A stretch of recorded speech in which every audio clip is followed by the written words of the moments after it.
Zafer dayı, eline yüreğine sağlık. Afiyet olsun kardeşim. Hakkını helal et. Helal Sen olsun. var ya adamın Helal olsun. kralısın. Afiyet şeker olsun. Canım senin de eline sağlık. Eyvallah. Sağ ol, Hoş uzmanım geldiniz. size, sağ ol. Medine Kebap'tan, Hatay Kırıkhan'dan hepinize selamlar, saygılar. Allah'a emanet olun.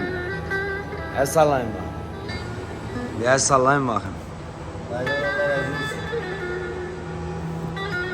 Dayı senin Allah'ına kurbanım. Dayı bu ne bu? Bu çöp şiş mi? Bu balcan kebabı mı? Bu ne dayı? Sarma beyti. Sarma beyti. Bu zaten Adana, onu biliyor. Bu ne dayı? Mantar kebabı. Mantar kebabı. Dayı şu da ciğer mi ne? Kanat. Ciğer. Dayı senin Allah'ına kurbanım. Dayıya bir teşekkür edin bakalım. Afiyet olsun. Afiyet olsun. Sen var ya adamın kralısın dayı. Sağ ol. Canım senin de eline sağlık.